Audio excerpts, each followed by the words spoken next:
आप दादा है, दादा भी है, नाना भी है जी। ज्यादा कौन सा वाला रोल पसंद, दादा या नाना का? इतने मजे के हैं चारों। और मेरी कोई नवासी नहीं है, नवासे और पोते हैं, पोती भी नहीं है। नवासे और पोते हैं, अच्छा हाँ, सारे माशाल्लाह से लड़के तो मेल है। हाँ, तो फिर तो घर में बड़ा एक हंगामा। ओफ, मजा भी बहुत आता होगा लेकिन। So I love them both of them, यानी नवासे जो है दो उनको भी, और जो पोते हैं उनको भी। तो जो दोनों बड़े हैं, मतलब एक नाइल हैं और एक इब्राहिम है, वो मेरे बहुत फेवरेट है, ज्यादा फेवरेट है। हाँ नहीं, नवासा एक नवासा है। ओके, क्योंकि माय सिस्टर सेज जो दादा वाला रोल होता है ना, वो नाना से ऊपर ले जाते हैं। बेटे के बच्चे जो है ना, वो बड़े दिल के करीब होते हैं, चाहे कुछ भी कर लो। तो मैं जानना चाह रही हूँ इसमें सच्चाई है नहीं है? हाउ डू यू, आप ये इल्जाम एक्सेप्ट कर रहे हैं, आप कह रहे नहीं? नहीं, मैं आपको बोल रहा हूँ कि वो ऑब्वियसली अगर आपका बेटा आपके साथ रहता है, क्योंकि बेटी के साथ रहने के बहुत चांसेस कम है। जी जी। तो अगर बेटा साथ रहता है तो आप अपने पोतों को ज्यादा मिलते हैं। ट्रू, वो तो सामने रहते हैं। अच्छा, लेकिन जो नवासे हैं वो जब मिलते हैं तो बहुत ही खुश दिली से, बहुत ऑफ कोर्स, तो उनसे भी बड़ी मजे मजे की बातें होती हैं। ये आपने सही बात बोली है, हम ऐसी मजाक कर रहे होते हैं, बट ये फैक्ट है, जिसके साथ रह रहे होते हैं तो उनसे थोड़ी सी ज़्यादा हो जाती है। वो सामने ही होते हैं बच्चे। तो फिर आपको क्या लगता है, दादा दादी नाना नानी अपना वो रोल आजकल के ज़माने में अदा कर रहे हैं जो उनको करना चाहिए? उनका रोल क्या होना चाहिए, या वो बस एक वो फिगर है जो बच्चों को स्पॉइल करती है, बच्चों का ख्याल रख लेती है जब माँ बाप बिजी हों? नहीं, दादा और दादी का काम ही बच्चों को, पोतों को खराब करना है, मतलब अच्छा, किसी बिगाड़ना है। आप बिल्कुल हाँ, स्कोन अप कर रहे हैं। हाँ, और बहुत खफा होता है मेरा बेटा भी कि आप इसको बिगाड़ रहे हैं। तो मैंने कहा भाई तुम बाप हो, तुम सुधारो उसको। ये जो अपना काम है वो क्यों मुझे दे रहा है? तो बट दादा दादी या नाना नानी का ये क्यों पर्सपेक्टिव होता है, मतलब माँ बाप के लिए और काम क्यों मुश्किल कर रहे हैं आप? I don't know, I somehow feels very strongly, मैं आपको सीरियसली बता रहा हूँ कि because I think grand children are great, of course, और बहुत जबरदस्त होते हैं जो ग्रैंड चिल्ड्रन। मैंने अपने बेटे से ये कहा था, मैंने कहा इफ आई न्यू कि grand children are so great तो I would only have them. I think mostly grandparents यही सोचते होंगे, क्योंकि अपने बच्चे इतना मसला करते हैं ना, और यहाँ रिस्पॉन्सिबिलिटी भी नहीं होती है। अच्छा, माशाल्लाह से आप इतने एक्टिव हैं, आप ड्रामों में भी आ रहे हैं, आप म्यूजिक भी कंपोज कर रहे हैं, सब कुछ you have kept yourself very busy. तो हमारे यहाँ हमारे जो ग्रैंड पेरेंट्स या पेरेंट्स होते हैं, उनको हम ये बोल बोल के कि बस अब आप एज हो गई है, आप साइड पे बैठ जाएं, अब ये नहीं करें वो नहीं करें, क्या हम उनके लिए गलत कर रहे होते हैं? क्योंकि हम उनको एक कितनी बिजी जिंदगी से बिल्कुल एक कॉर्नर में कर देते हैं। How do you feel about it? नहीं, देखिए अब मेरे भी जो हैं बच्चे, वो ख़ास तौर पे मेरा जो बेटा है वो मुझे, वो क्योंकि सबसे छोटा है और वो मुझे कहता है जाने दें, अब आप बूढ़े हो गए हैं, ये वो। Like I love driving. I wanted to go to Lahore by road. Whether he put his foot down, saying नहीं, you go by air. Okay. तो वो गाड़ी मुझे लेके जानी थी लाहौर, फिर उसने वो ट्रक से भेजी और वगैरह वगैरह। तो वो होता है, लेकिन मैं रुकने वाली चीज नहीं हूँ। माशाल्लाह, तो हमें पता चल रहा है। So I try and assert myself. But do you think ये करना चाहिए नौजवान औलाद को अपने माँ बाप के साथ, या माँ बाप को एक्टिव रहने देना चाहिए, या मिडिल ग्राउंड कोई होना चाहिए?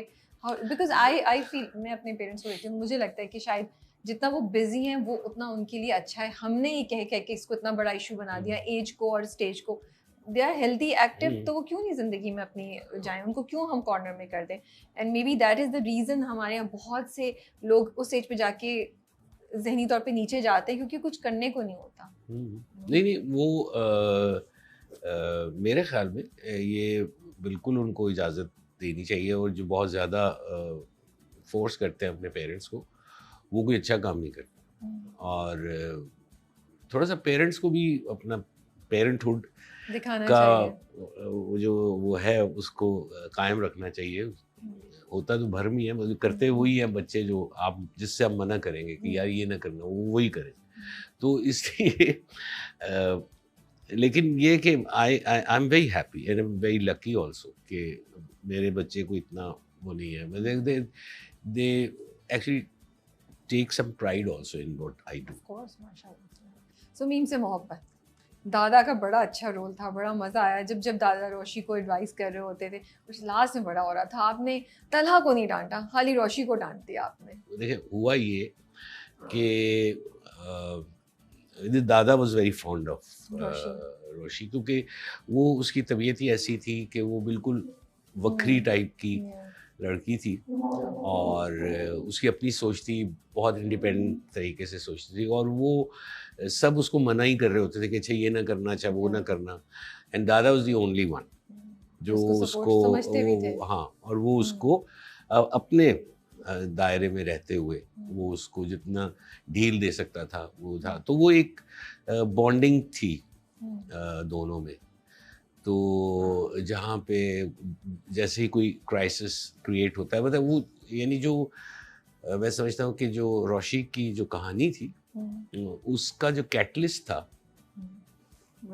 वो दादा था, और वो तंग भी करता था, खासे मज़े मज़े के शेर वो पढ़ता था कि लेकिन वो समझते सही थे रोशी को, वो ही सिर्फ उसकी दुख भी देख सकते थे, वो ही उसको समझ भी पा रहे थे कि क्या चीज़ उसके जहन में चल रही है। बड़ा खूबसूरत कैरेक्टर था जो मुझे लगता है लड़कियों की ज़िंदगियों में होना चाहिए ऐसा। हाँ नहीं, और फिर उसने कन्फ्रंट भी किया जब वो आके गिला करती है कि आपने मुझे धोखा दिया और ये आप उसके साथ मिल गए, तो उसकी वो प्रॉपर जस्टिफिकेशन देता है। तो आपको मज़ा आया करने में रोल? बड़े अरसे बाद आप टीवी पे वापस आ रहे थे और कर रहे थे। हाँ नहीं, मुझे बड़ा मज़ा आया क्योंकि टीम बहुत अच्छी थी। डायरेक्टर अली बहुत बड़ा क्लियर हेडेड है, और वो पहले दिन ही उसने जो जैसे दादे को करना था, हालांकि मैं उसे ये दाद दे रहा था कि यार तुमने you guided me to do this role in this way the way I did it, मैं कहा वो तुम्हें क्रेडिट जाता है। तो कहता नहीं नहीं आपने खुद ही किया इतना अच्छा। तो फिर मैंने उसको 2 इंसिडेंट भी बताए कि जहाँ तुमने मुझे कहा कि ऐसे करना। ओके। रोल आया कैसे था आपके पास? रोल कैसे आया आपके पास? भाई आपने कैसे सोचा मैं अब एक्टिंग दोबारा स्टार्ट करूं? नहीं, मैंने नहीं सोचा। वो जो ये एमडी प्रोडक्शन का जो वो है ना, महेश साहब प्रोडक्शन ग्रुप जो है, ये महेश वगैरह, ये मुझे, मैं जब नेपा में था उस वक्त से पीछे पड़े हुए थे कि कोई 2-3 दफ़ा 4 दफ़ा उसने मुझे कहा था महेश ने कि भाई कुछ करे। तो उनको भी थोड़ा लेट पता चला, मैंने 21 में रिज़ाइन कर दिया था नेपा से, तो उनको पता चलते चलते वो 24 आ गया था। तो उन्होंने कहा मुझे पता चला आपने छोड़ दिया, तो आप करें ना ड्रामा, ये बिल्कुल आप इसमें बहुत सही रहेंगे। तो मैंने कहा चलो करते हैं। ठीक है। और ऑडियंस का रिस्पांस कैसा है? जब जा रहे थे आप बाहर निकल रहे थे तो सब दादा की तारीफें हो रही थी, मिल रहे थे लोग?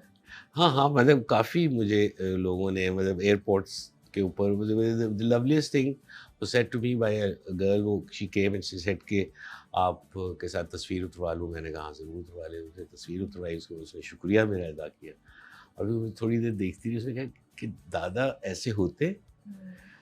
तो मुझे लगा कि शायद वो बहुत ज़्यादा इन्वॉल्व हो गई होगी। आई थिंक सब बहुत इन्वॉल्व थे भाई, आपने नहीं शायद रियलाइज़ किया, बहुत ज़्यादा लोग इन्वॉल्व थे और दादा की कैरेक्टर को बहुत पसंद कर रहे थे कि ऐसे दादा, ऐसे लोग होने चाहिए जो लड़कियों को गाइड करें, लड़कियों को जज नहीं करें, उन्हें समझें, उन्हें उनके लिए उनको कॉन्फिडेंस दें।